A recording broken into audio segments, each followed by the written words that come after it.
Um princípio totalmente abandonado. Quebrantados por Deus. O condicional de Deus. Olá, seja bem-vindo ao estudo das Escrituras, colocando o cronograma em dias. Hoje encerramos a carta aos Hebreus. Neste último capítulo da carta aos Hebreus, o autor faz algumas exortações, traz algumas recomendações. Começa falando do amor fraternal que deve ser contínuo.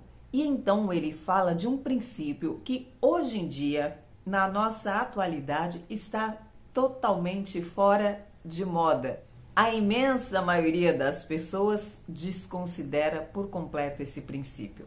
O princípio da hospitalidade. É cada dia mais comum ouvir pessoas dizendo que não gosta de receber visitas em casa, que não quer ninguém em casa, pessoas que ficam escondidas atrás da cortina esperando a visita, tocando na campainha ir embora porque ela não quer receber visita. Está se identificando? Pois é, mas o que a Bíblia diz é que deve-se ser hospitaleiro. E o autor que escreveu aos Hebreus diz que ao ser hospitaleiro, ao receber pessoas em casa, muitas vezes você está recebendo anjos. O autor diz: sejam hospitaleiros, recebam pessoas, pois fazendo assim, mesmo sem saber, muitos de vocês acabam recebendo anjos, hospedando anjos. Quantas vezes Deus enviou anjos à sua casa para levar uma provisão, para lhe abençoar, mas você se recusou a receber.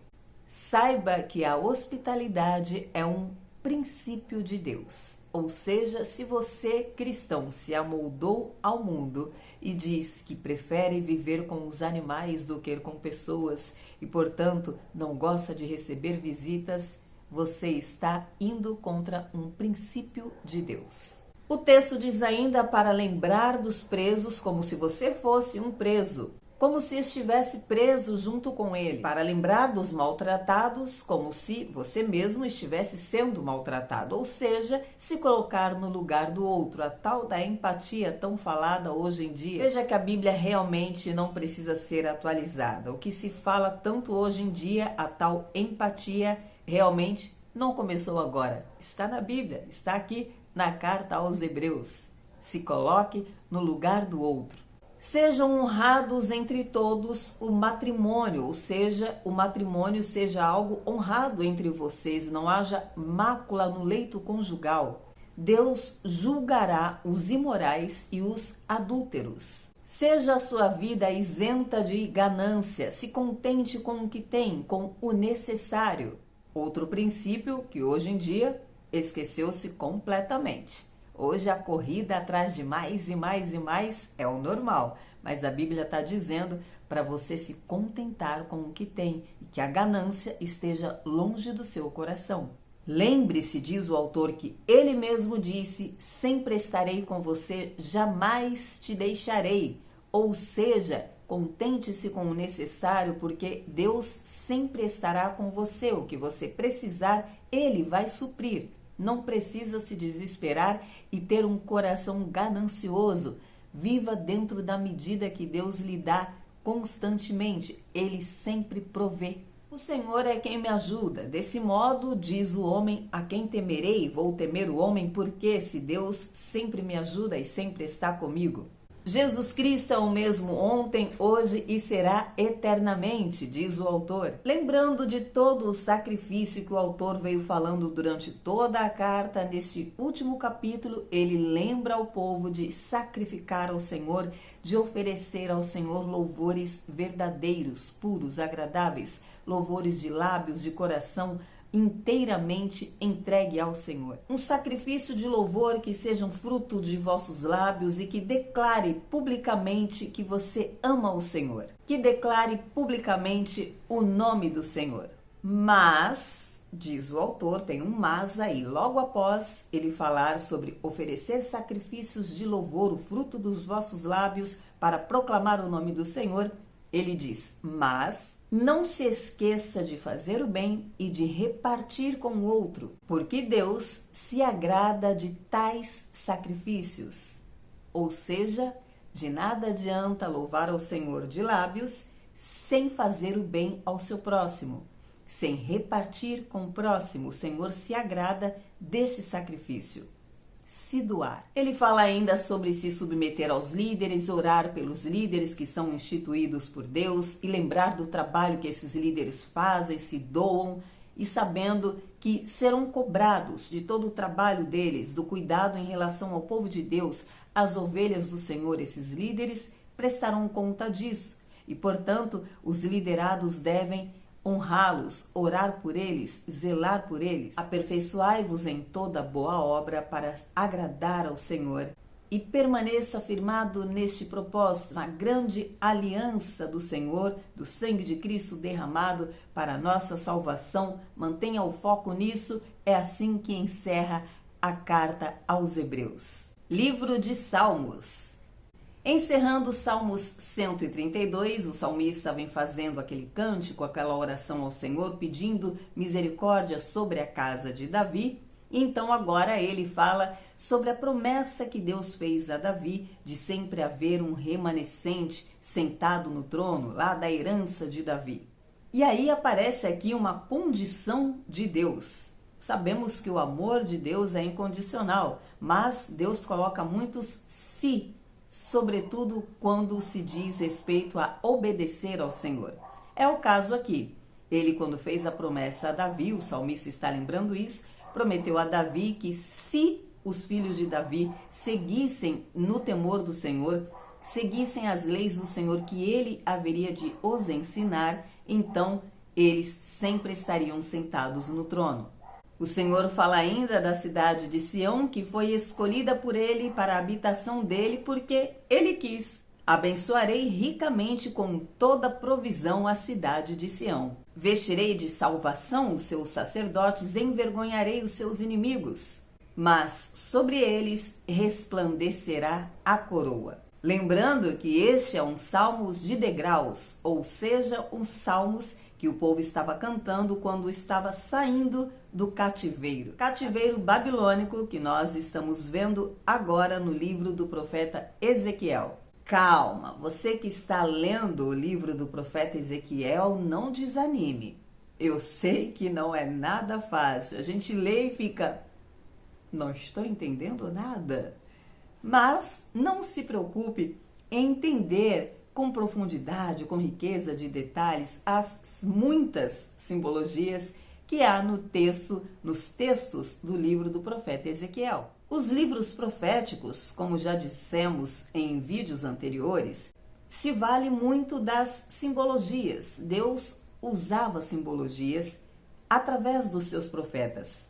Era a forma que Deus usava para se comunicar com o povo de Israel. E Ezequiel é um dos profetas muito usados desta forma. Por isso os textos de Ezequiel são bem complexos. Então o foco não é entender com riquezas de detalhe aquela ordem que Deus deu, mas qual é a mensagem incutida naquela simbologia. O que Deus quer transmitir ao povo dele. No texto de hoje, Ezequiel vai representar o cerco de Jerusalém. É o cerco simbólico. Lembra que o profeta Jeremias foi anunciando que haveria a derrubada de Sião, Jerusalém seria cercada. Enquanto o povo estava indo para o cativeiro, Jerusalém ainda estava lá de pé, mas o profeta vinha anunciando que ela seria derrubada. Ninguém colocava fé nisso, ninguém ouvia o profeta. Agora Ezequiel já no cativeiro babilônico, ele foi na segunda etapa, na segunda leva para o cativeiro.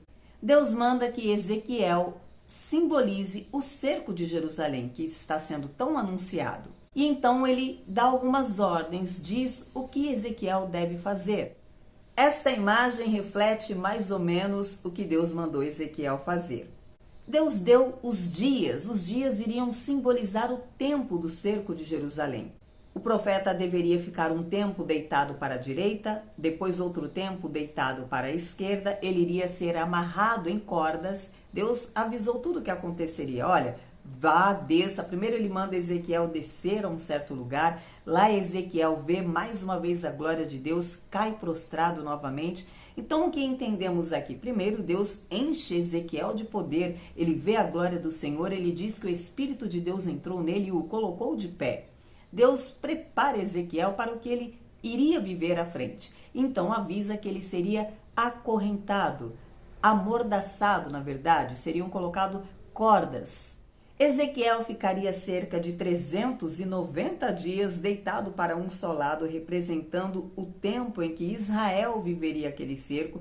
Depois ele iria ficar 40 dias do outro lado, agora representando o tempo de Judá, e cada dia representava um ano, ou seja, seria 40 anos. Deus mandou ainda que Ezequiel preparasse um tipo de pão, disse cada elemento que ele deveria usar para fazer aquele pão e era disso que ele iria se alimentar, também disse o que ele deveria beber e as porções que ele deveria tanto comer quanto beber. O Senhor deu cada detalhe, mas o que vem a seguir é bem difícil. O Senhor manda que Ezequiel se deite sobre esterco humano. Ezequiel então clama ao Senhor e diz: "Ah, meu Senhor, eu nunca me contaminei." Havia a lei mosaica contra a contaminação. E ele disse ao Senhor: "Eu nunca me contaminei, nunca estive com um animal impuro, nunca toquei em coisas impuras. E agora eu vou ter que me sujar desta forma?" Então Deus diz a ele que ele não vai precisar deitar sobre o esterco humano, mas sim de animais, de bois. E o porquê disso? Deus explica, tudo aquilo era para representar, para mostrar ao povo dele o que aconteceria com Israel, com Judá. Tudo aquilo iria acontecer ao seu povo. Tudo era uma simbologia que o profeta estava representando para que o povo visse aquele cenário e tivesse uma ideia, visualizasse o que estava por vir. Eles viveriam aquele cerco, seriam contaminados, seriam impuros. É esta mensagem por trás de toda esta simbologia que o profeta Ezequiel teve que representar. O Senhor mostra a sua indignação e explica, mais uma vez, o motivo de tudo aquilo. Ele diz que o seu povo se rebelou perversamente contra ele mais do que as cidades vizinhas, mais do que as outras nações que não tinham Deus como seu Senhor. E então ele manda que Ezequiel profetize contra os montes de Israel, onde foram levantados altares para outros deuses. O povo de Deus corrompeu-se completamente e levantaram muitos altares sobre os montes, altares para outros deuses. E o Senhor manda Ezequiel profetizar, dizendo que vai derrubar tudo aquilo, destruir tudo aquilo, grande será a derrota, o caos. Haverá grande desgraça, muito choro, muito pranto. Deus mostra um cenário caótico. Mas na sua misericórdia, o Senhor diz que quando tudo estiver em destruição, Ele vai manter um remanescente. E vai quebrantar o coração de alguns remanescentes. Vai abrir os olhos deles, vai fazer com que eles vejam o seu pecado, com que se arrependam, tenham o seu coração quebrantado e vejam quem é o seu Deus. Aí há um facho de esperança. O profeta Jeremias já havia anunciado muitas vezes que o povo passaria por toda aquela desgraça, mas chegaria o dia em que o Senhor reverteria tudo aquilo em bênçãos e libertaria o seu povo, como acabamos de ver em Salmos, que o povo foi de fato liberto. Neste momento há um facho de luz, de esperança, de que Deus vai cumprir a promessa que já vinha sendo anunciada pelo profeta Jeremias. No próximo vídeo vamos iniciar a carta do apóstolo Tiago. Até lá, se Deus disser que sim.